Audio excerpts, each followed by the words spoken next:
Mu gice ca 12 duheruka LYNCA yaraje kugururira se Elias, kandi Elias yari amaze kumenya no kubona aho abavyeyi ba Mireille basigaye baba.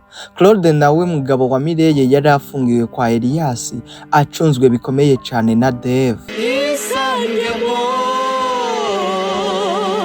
Mireille yagishika mu nzu iwe ataranywa n'amazi, ata kintu na kimwe arakora. Yashitse abanza kubaza umukozi Joe ati Joe, nta mushitsi twagize uyu munsi? Umukozi nawe ati mabuja, kumbajije ikibazo utahora umbaza, none wowe hari umushitsi uriko urabona? Ntaho twagize. Isangemwo. Joe nk'umukozi ntiyarazi ivyo mabuja wiwe arimwo, yumviye inama LYNCA yamubwiye yuko akeneye kugirira surprise mukuru we, kuko Joe nk'umukozi wewe ntiyarazi na kimwe, ntiyarazi ko Mireille nyabo nari we yavyaye LYNCA, ngamenye ko LYNCA ari umukobwa wa Mireille. Ivyo vyatumye atabwire nabuja Mireille ko bafise umushitsi, bitaza guhava bituma surprise ya LYNCA ipfa, surprise yateguriye mukuru we Mireille. Isangemwo. LYNCA yari yabiteguye neza gutegura kare Joe nk'umukozi, kuko yari guhava muraburiza, yari guhava mutesha. Mireille yaciye aja muri douche vyihuse aroga, hama caraza arafungura. Muri ako kanya nyene yaciye agira akaryama. Ivyo vyose vyabaye Elias ari mu cumba c'abagabo c'abashitsi,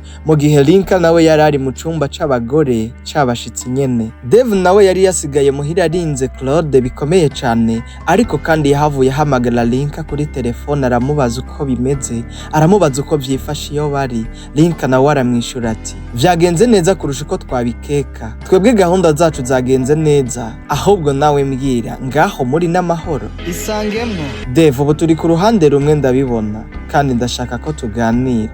Dave, iyo uri mu kazi ndabona uba uri umugabo mwiza. Iri joro ndabibona ntituryama, turaza kurara twicaye turinze imfungwa zacu, ariko kandi iri joro niryaca ejo azoba ari uwundi munsi, kandi tuzotaha. Je na papa tuzoza Dave, icakora nzoza ndagukumbuye. Dave yaratangaye cyane kumva LYNCA amubwira amajambo nk'ayo. Dave nawe yaciye agira akabaza LYNCA aho nyene ati LYNCA, ntumbwire ko ngiye gusubira kukwita sheri wanje. Mbwira ayo majambo niwe uri kura yambwira, naho yoba atari wowe, mu mutima wanje hahoramwo ikibanza cawe c'uko ndagukumbuye. Nishimiye kumva nawe kumbwira ko nkumbuye, nimba ari wowe uri kura bimbwira koko. LYNCA nawe yaciye yishura Dave ati none icyo udatahura n'igiki ngaho? Ariko ndabizi igituma utabitahura neza, nkeko kiriko uratekereza kuri babandi bawe ba vya bihe vyawe.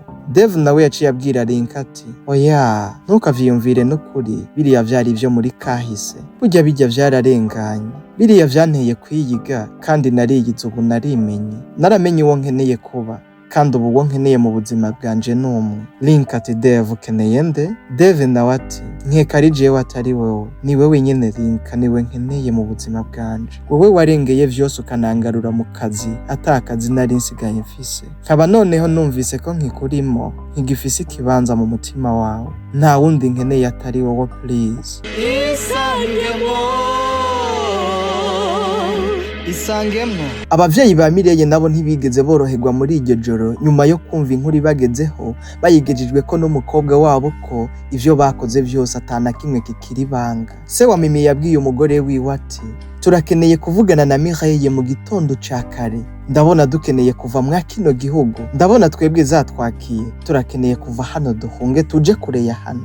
Mama wa Mireille yishuye umugabo wiwe amukarira cane agira ati ntumbwire ko ugiye kuyamanika wa mugabo, uyamanike wenyene nimba wumva witeguye, ariko kandi ntuyamanikiraho ndakureba. Nari nkunze ukuntu wari utanguye uvuga ngo urashaka tuvugane n'umukobwa wacu mu gitondo ca kare, none ugiriye kuvuga ngo urashaka ko duhunga. Papa Mireille, urashaka gutsindwa urugamba ugihema? Ivyo ntibikunda, ahubwo ushaka ico gukora kandi gikomeye, turaba uko dutsinda. Isangemwo. Mu gitondo ca kare Mireille yariteguye, aritunganya, ari mu cyumba ciwe yitegurira kuja kugaba igitero kubo bahanganye.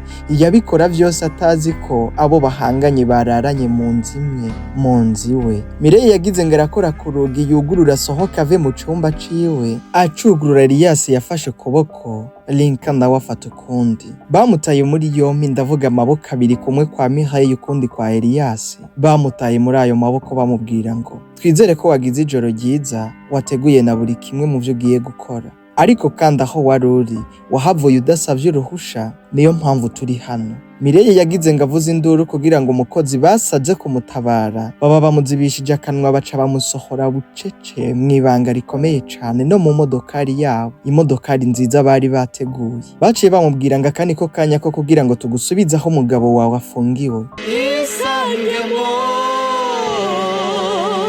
Elias yakoresheje umwanya neza mu gushikana uwahoze ari umugore we wo mu kibanza amufungiramo, ni nako LYNCA nawe yakoresheje umwanya neza mu gushikana uwahoze ari nyina ariko kandi we wakiri nyina mu kibanza afungirwamo. Uwahoze ari umugore wawe arashobora kuba umugore w'uwundi muntu, ariko uwahoze ari nyoko wawe yama ari nyoko wawe iteka ryose. Isangemwo bamushikanye muri ca kibanza cera kandi cera cane. Elias akihamushikana yaciye atangura kumwibutsa vyinshi vya kahise kabo, aramubwira ati Mikhaye aha ntiwari kuhaza wigira uburenze nkaho menga turacahanganye, ahubwo wari kuhaza ufise ubwoba wicuza ico wanyiciye, wibaza n'impamvu vyakunaniye gusigara namwe mu matungo yanje kandi waruzi ko narinda yafise. Mikhaye inkuru zawe zose nta nimwe ntamenyemwo, izo wigize intwaro ugatsinda n'izo watsinzwe zose narazimenye. Ahubwo ikigiye kugutangaza nuko n'abavyeyi bawe umwanya n'umwanya bashobora kugusanga hano. Sindabizi neza ariko ndakeka ko umwanya n'umwanya bashobora kugusanga hano. Isangemwo Mikhaye yumvise ayo majambo yose ya Elias atangura kurira, noneho atangura kwibaza impamvu umugabo wiwe Claude afunzwe, nyina afunzwe mu buryo bw'ibanga kandi ataca azira. Claude nawe aho yari afungiwe yahamagaye uwari amucunze aramubaza ati musore egera hano ndakwinginze tuganire, ndashaka kumenyesha basi biriko birabera hano, ndakwinginze umbabarire mbwira impamvu mfunzwe kandi mfungiwe hano, umbabarire umbwire abo muri bo n'ikigo mukorera. Isangemwo Dave yaramwegereye yisekera ati maskini kweli, none mbwira mu biriko biraba nta na kimwe ubizi ko ujya mukobwa wabonye turi kumwe ntawuzi? Claude tujya ndamuzi pe. Dave arasubira aramubaza ati none Mikhaye ntawuzi? Claude arasubira aramwishura ati Mikhaye ndamuzi n'umugore wanje. Dave ati none nimba abo bose ubazi uburijwe niki kumenya impamvu uri hano? Nta kindi gituma uri hano, no wapfuye yagarutse. Isangemwo Claude yumvise ijambo ngo wapfuye yagarutse,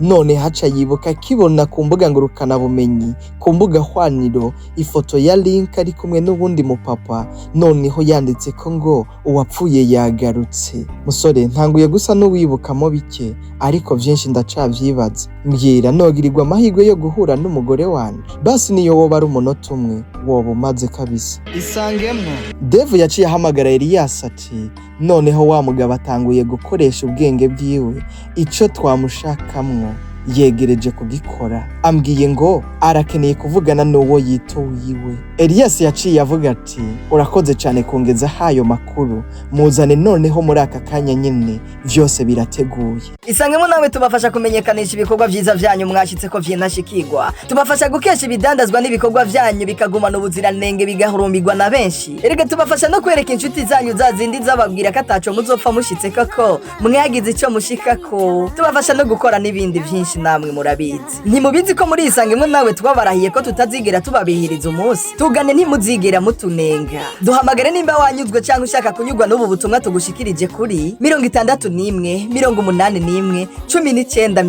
69. Isangemwo nawe. Elias ngo mu mwanya n'abavyeyi bawe barashika hano, Mikhaye amarira menshi mu maso aradengera yandi arakoroka. Ibi nibiki koko bantu banje? Ntutangwe n'igice ca 14 vyose birateguye, nta handi bibera, nta handi ho gukura ivyo ubwenge atari hano. Isangemwo nawe. Nushaka kugera kure uzujane n'abandi, ariko niwashaka kunyaruka uzugende wenyene. Dufatanye urugendo tugere kure hashoboka, twoye kwijana kuko inzira y'umwe ntishika.